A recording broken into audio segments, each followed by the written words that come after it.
Hello everyone, good afternoon. আজকে হচ্ছে বুধবার, এখন ঘড়িতে বাজে 2টো, আর এখন থেকেই ব্লগটা শুরু করছি আর কি। আমি স্নান টান হয়ে গেছে, অনেকক্ষণ হয়েছে আমি স্নান করেছি। তখন কটা বাজে? 11টা। এতক্ষণ আমি মন্দির পরিষ্কার করছিলাম। আর আজকে হচ্ছে মহালয়া, 5টার সময় অ্যালার্ম দিয়ে রেখেছিলাম, মোবাইলে একটু চালালাম। আমি, বরফি, আবির, আমরা তিনজনই মহালয়া শুনলাম আর কি, শুয়ে শুয়ে। ব্রেকফাস্ট করে স্নান করতে গেলাম, তখন বাজে 11টা। এতক্ষণ আমি সব ঠাকুরগুলো, মন্দির সব পরিষ্কার করলাম, ধোয়া মোছা এই সমস্ত করছিলাম। কিছুটা রান্না করেও গেছিলাম আর কি। যেমন ভাতটা হয়ে গেছে, ডাল সেদ্ধ হয়ে গেছে, ডাল হয়ে গেছে। এখন করব সয়াবিন পোস্ত করব। হ্যাঁ, ঠিক শুনছো, আজকে বানাবো হচ্ছে সয়াবিনের পোস্ত। ওটা বানাবো, আলু ভাজা, আর মায়ের জন্য দিয়েছি একটা আলু সেদ্ধ। তো লাঞ্চে আজকে এটাই মেনু আমাদের। এখন না ঘড়িতে 2টো বেজে গেছে, আর এখন থেকেই ব্লগটা শুরু করছি। সকাল থেকে ব্লগটা শুরু করিনি, কিছু কাজ ছিল তোমাদেরকে বললাম, তো এখন থেকেই ব্লগটা শুরু করলাম। তো চলো ব্লগটা দেখতে থাকো। আর চ্যানেলে যারা নতুন রয়েছে প্লিজ আমাদের চ্যানেলটাকে সাবস্ক্রাইব করে নিও নতুন নতুন ভিডিও দেখার জন্য আর কি। তো এবার বরফিকে আগে খেতে দেবো, তারপর আমি সয়াবিনের পোস্তটা বানাবো। আজকে তো প্রথমবার বানাচ্ছি সয়াবিন পোস্ত, জানি না কেমন খেতে হবে।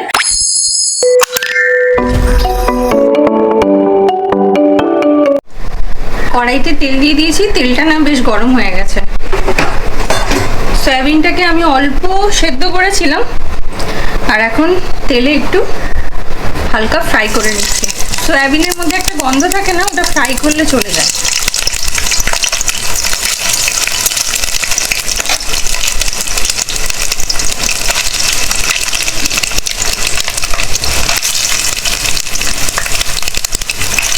বরফি এখন দই ভাত খেয়ে নাক ডেকে ঘুমোচ্ছে।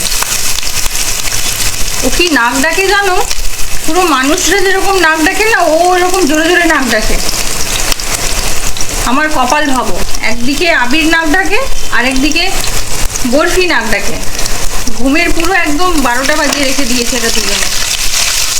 এই রেসিপিটা কিন্তু আমার নয়, ভিডিওতে দেখেছিলাম, তো মনে হলো যে খেতে হয়তো ভালো লাগবে, তাই আজকে বানিয়ে দেখছি। প্রথমবারই বানাচ্ছি, আর খেয়ে তো আবির বলবে কেমন হয়েছে খেতে। তবে যারা সয়াবিন পছন্দ করো না, একবার এই রেসিপিটা বানিয়ে দেখো, আশা করছি তোমাদেরও ভালো লাগবে, আঙুল চেটে খাবে।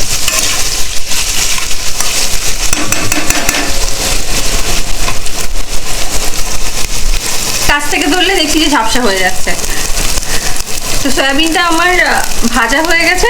এবার এই পোস্ত, এবার এই মশলাটা দিয়ে দেবো। এটার মধ্যে আমি দিয়েছি পোস্ত, কাঁচা লঙ্কা, একটু চারমগজ বাটা, আর সাথে রয়েছে অল্প একটু আদা।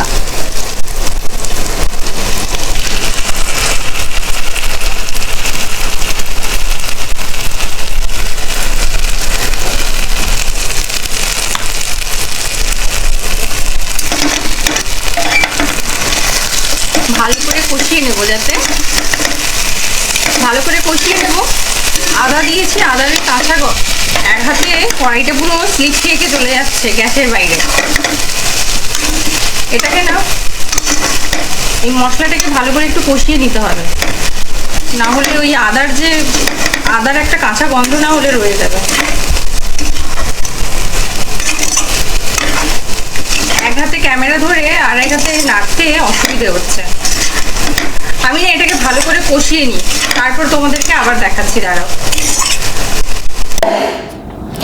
ভিডিও এডিট করতে বসে লক্ষ্য করলাম যে এই ভিডিওটাতে সাউন্ড গায়েব হয়ে গেছে। যাকগে, এখানে আমি ভয়েস ওভারটা দিয়ে দিই। তো আমার তো মশলা ভালো করে কষানো হয়ে গেছে, এবার এতে একটু জল দিয়ে ফুটিয়ে নেব।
আগে তাহলে টেবিল থেকে নিয়ে নেবো আর কি, সেই জন্য একটা টেবিলেই রাখলাম।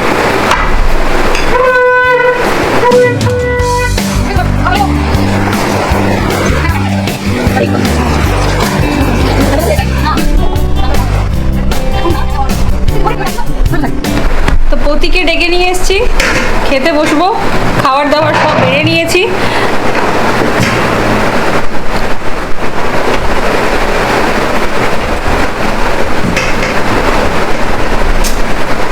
আমরা 12টায় খেতে বসছি। ওরা কি বোকা নাকি? ওরা জানে না। আসবে একদিন আমাদের ঘরে আসো, সবাইকে আমরা ঠিক টাইমে খেয়েছি। আমি টাইমেই খেতে দিই, বয়স্করা আসলে টাইমে খেতে দিই না। হ্যাঁ, তাহলে এটা আমরা নিজেরা থাকি, নিজেরা থাকিরা বলে না, কাজ প্রচুর থাকে, কি করবো, কাজ শেষ করে নিজেরা থাকি। যেমন আজকে মন্দির পরিষ্কার করতে করতে 2টো বেজে গেল। সে কখন থেকে লেগেছি আমি, মাজা ঘষা, মন্দির ধোয়া মোছা করা। হ্যাঁ ঠিক আছে ঠিক আছে, অত ইয়ে করে লাভ নেই। বলো কি কোনটা করেছো? বলছি এইটা আজকে ফার্স্ট টাইম রান্না করেছি, সয়াবিন পোস্ত। এই বলো তো। সয়াবিন পোস্ত। যেখানে করবে সেটা ভালোই লাগে। হ্যাঁ সেটাই না তাও একটু ভালো লাগে, সঙ্গে তবে taste দেখা ভালো যাক। আছে। হ্যাঁ এটা প্রথমবার হ্যাঁ তুমি ট্রাই করলে Yes. সয়াবিন পোস্ত, তাই না? আলু দাওনি? আলু না, শুধু সয়াবিন দিয়ে নাকি? শুধু সয়াবিন। আচ্ছা।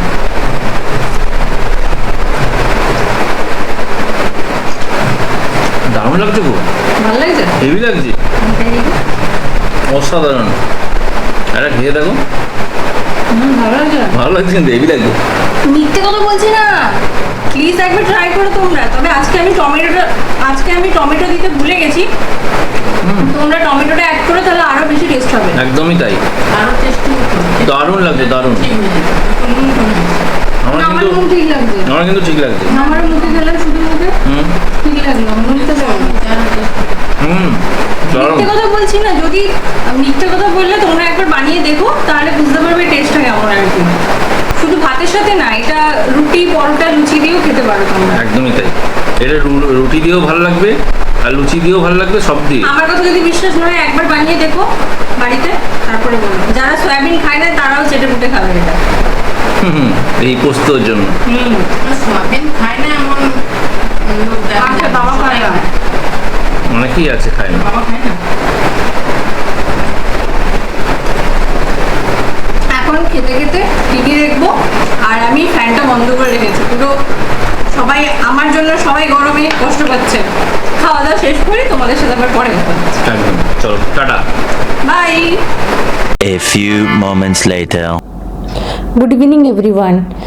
এখন বরফিকে সাথে নিয়ে আমরা যাচ্ছি ডগ লাভার শপে। বরফির নখগুলো না বড় হয়ে গেছে, ওগুলো কাটতে হবে, আর বরফির জন্য টুকটাক কিছু কিনবো। তাই আমি আর আবির ওকে সাথে করে নিয়ে বেরিয়ে পড়েছি, আর ও খুব মজা পাচ্ছে বাইরে বেরিয়ে। দেখো চারিদিকে ঘাড় বেঁকিয়ে বেঁকিয়ে দেখছে। এই বরফি চলে এসছে, এখন নখ কাটবে ও। অনেক বড় বড় হয়ে গেছে, বড় হয়েছে না? না,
এটা আমি একটা বাড়িতে নিয়ে গেলাম, আরেকটা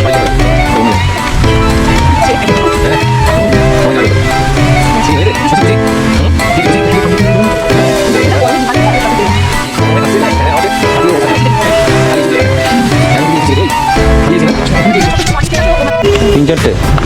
আচ্ছা আচ্ছা। এই সকালবেলাতে ঘুম থেকে ওঠার পরে না ও ওয়েট করতে পারছে না যে কি এত খিদে পায়, তো সেই জন্য দাদাকে বললাম, দাদা বলে এটা দিতে 3-4টে দিলেই হবে সকালে। রয়্যাল ক্যানন ভেজাতে ভেজাতে যতক্ষণ সময় লাগে ওইটুকুনি সময় ও দেয় না, মানে মাথা খারাপ করে দেবে, চেঁচিয়ে বাড়ি মাত করে দেয় একবার। ঠিকটা অনেকটা তো হ্যাঁ। তখন এটা পায় খিদে পেয়ে যায়। সেটাই সমানে লিজনা হচ্ছে, খুব আনন্দ। এখানে দিয়ে গেছে। ও একটা টিস্যু দিয়ে দাও। তো বরফির জিনিসপত্র নেওয়া হয়ে গেছে, তো এবারে বাড়ি যাব। আর আমি তো যাব সেলুনে, আর পুষ্পিতা যাবে গোপালের কটা জামা কাপড় কেনা আছে সেগুলো কিনবে। এই যে, চলো কি হয়ে গেছে সব, চলো এখন নিশ্চয়ই গোপালের জামা কাপড় কিনতে।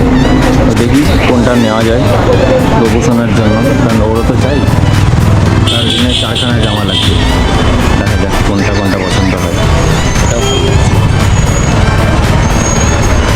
পুষ্পিতা বলছে ওই নীল আর অরেঞ্জ কালারেরটা, ওই লালটাও। বাড়ি ঢুকলাম তখন ঘড়িতে বাজে 9:30। এসে ফ্রেশ হয়ে নিয়ে রাতের খাবারগুলো গরম করে নিয়েছিলাম। সবার আগে খাওয়া হয়ে গেছে বরফির, আর খেয়ে দিয়ে শরীরে জোর পেয়ে এখন সারা বাড়ি দৌড়ে বেড়াচ্ছে। চোখে ওর ঘুম নেই। আমাদের সবারই রাতের ডিনার কমপ্লিট হয়ে গেছে। তখন আর ভিডিও করতে পারিনি, ভুলেই গেছিলাম, যেটা আমার হয়ে থাকে আর কি ম্যাক্সিমাম টাইম। তো মা খাওয়া দাওয়া করে মায়ের ঘরে চলে গেছে। আজকে ওর একটা খাবার এনেছি, ও ভীষণ খুশির খাবারটা পেয়ে। আসলে কি বলতো, ওর একটা খাবার রয়েছে যেটা সকালবেলায় একটু গরম জলে ভিজিয়ে রাখতে হয়, সেটা না অনেকটা সময় লাগে, বেচারা ততক্ষণ পর্যন্ত থাকতে পারে না, চেঁচামেচি শুরু করে। সেই জন্যই এই খাবারটা দিয়ে ওকে একটু শান্ত করার জন্যই নিয়ে এসেছি। তো আজকের ব্লগটা বরফিকে দিয়েই শেষ করছি। যদি ভালো লাগে লাইক কমেন্ট শেয়ার করো। দেখা হচ্ছে নতুন একটি ব্লগে। টাটা।